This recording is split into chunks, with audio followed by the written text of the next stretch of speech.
ladies and gentlemen, I am OmnusI, and I am here with you again for another RPGaDay video. If any of you are interested, I have a number of hats, and I have hats from all over the world, or ones that purport to be from all over the world, at different cultures. I am something of an amateur anthropologist. I am fascinated with humanity and culture. And sometimes I collect hats from different cultures as a way of celebrating those cultures. For instance, something like this, for instance, is a fine reminder that in places all over the world that have different biomes and different experiences than we do, they have the ingenuity and cultural foresight, inventiveness, different things, to take exotic materials that in my culture never really think about doing, and coming up with a way to make a perfect shelter for your head. Very lightweight. Water would just run right off of this. So more torrid seasons, this would work. And you have something to keep it on your head if it gets blown off or falls off, but won't choke you, not likely to throttle you. The design is elegant and beautiful, and that's why I like to collect hats from all over the place, because like the sombrero I was wearing yesterday, it's again a perfect example of a culture that meets a need creatively in a beautiful expression, and I like to celebrate that. So, today is the 24th, and the topic for today is humor. Humor. Now, humor is a fine thing. There is a time and a place for humor in all things, I find. Maybe not as much in, life-saving surgery. Although, with all of the number of doctor comedies that have been around, I seem to remember, what was it called? Scrubs? Where you have a comedy series based on, doctors and stuff. But I think that we crave humor. Most people do. And I know there are some people who seem to have no sense of humor at all, but I think it's just natural that we enjoy it, and naturally would also want to incorporate it into our hobbies, like our game. So role-playing games certainly are not devoid of the sensibility of humor. There are some games that are intentionally designed to provide as much humor as possible. Games like Paranoia, for instance, that takes a lighter look at death and mortality, as your characters can die instantly without anything you can do about it. But it's supposed to be done in a funny way that entertains rather than just being brutal about killing off characters. You just kind of chuckle that, yeah, this character could have a bot the size of a battleship dropped on it. Okay, now my next clone will show up and everything will be fine. There are other games, too, that take a theme that was humorous, like Ghostbusters comes from a comedy movie. And there's a certain amount of humor that's cooked in. You're going to have some of the experiences of the Ghostbusters, like personality traits. What are you chasing after? Are you chasing after romance, or are you chasing after bucks? Generally will lead to humorous exchanges. And the Game Master is encouraged to throw as many humorous incidents and make as much fun of the character's inevitable failures as you can. Things don't always work out for the characters, and when it's funny the way that it doesn't work out, that's even better than just crushing their character and sending them to the hospital. The thing is with humor, it's a little bit like horror. If people aren't in the mood, it's really tough to pull off, almost to the point of being impossible. Obviously, there could be things that happen in real life that kill your desire to do humor. I certainly wasn't thinking about running a quick game of Paranoia after, for instance, the World Trade Center disaster on 9/11. That certainly wasn't what I was thinking about. And it would have been really hard had I scheduled in a game of that at the time to have pulled that off. Nobody would have been in the mood. Nobody was in the mood at the time. So that just wouldn't have worked.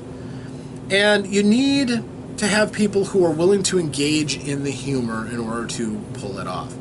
Now, I'm not going to talk about Dicefile here because Dicefile does not have humor mechanics. They really don't. If the players want humor, it's up to either the Storyweaver to put humorous circumstances together for the players. Although I'm not ruling out the possibility of having a supplement on humorous role-playing in context of the Dicefile game, but it'll mostly just be some very scattered, advised optional rules. Like giving somebody an advancement point if they make the entire table break out in laughter. That's worth. If you've entertained the people, all of your peers, I think that shows that you're doing a fine job of engaging with the group. On the other hand, if you spend the entire time cracking puns that nobody finds funny, you don't get that point. And I've been on both sides of that table, to be honest with you. But no, humor is a fine thing in its place. If somebody is trying to be humorous in the middle of a horror game, though, that can be greatly inappropriate and really dampen the mood.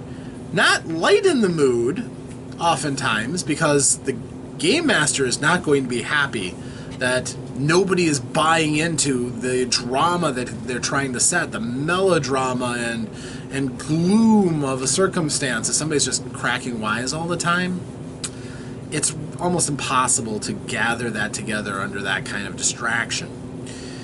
And humor at a dramatic moment can feel like a defense mechanism kicking off.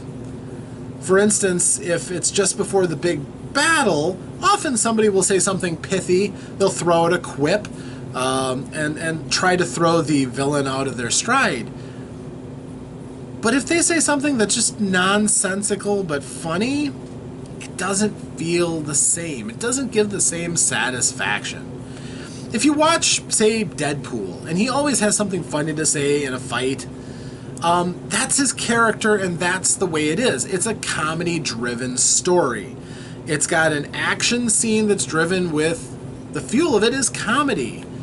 Or sometimes you will groan at things. That's depending on your humor. But still, it's what drives that. Now apply that to other movies, for instance, and it just doesn't work as well. Ultimately, the thing that really makes a humor game work, though, I always feel is the game master. If the game master sets players in a circumstance where funny things are likely to happen, you're going to have a much better chance of success. For instance, if you look at a fun comedy movie, and if you haven't seen it, you should, History of the World Part 1 by Mel Brooks. The whole thing is studied through very serious thoughts of, people who are thrown into the arena as gladiators, who have no business being in the arena as gladiators, and then by hilarious circumstances end up coming out on top. Dom DeLuise as the Emperor is always hilarious.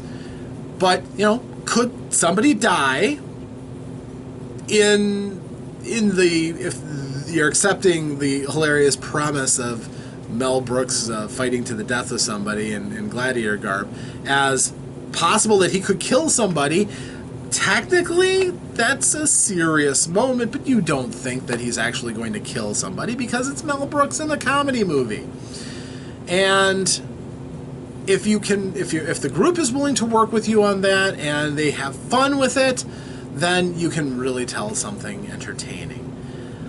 Unfortunately, I really have a hard time pinpointing great music and backgrounds for comedy. You obviously want something lighthearted. You don't want to be playing, your death metal and Metallica for the fight scenes, because you're not going for high kill counts, gore, and unless you're doing a spoof of something, I suppose. Something on the tune of a movie like Scream, where if there's any gore, it's there because it's funny, how over the top it may be or silly.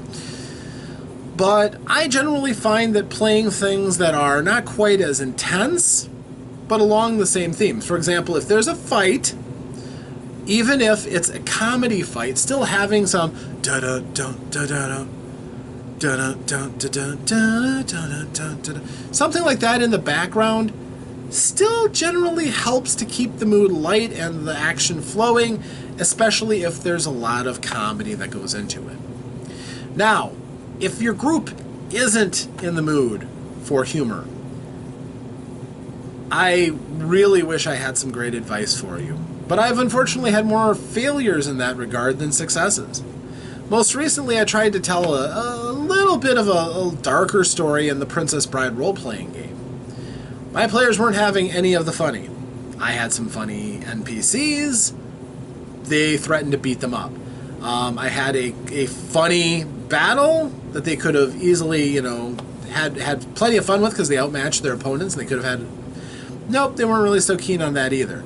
So the whole thing kind of ended up being a slog because the game is written with light-hearted narration, and the players were just determined to plow on to the end of it. So I don't have a silver bullet for this one. Humor can be tough.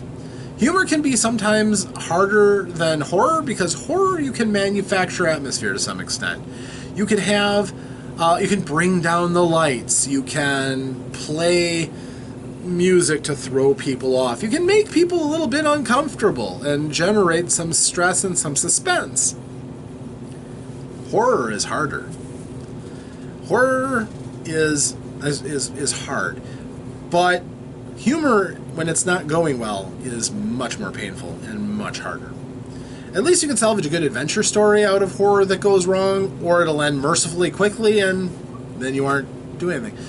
Humor can be rough, especially when your players are rolling their eyes at your attempts to generate humor and a sense of whimsy, amusement, what have you.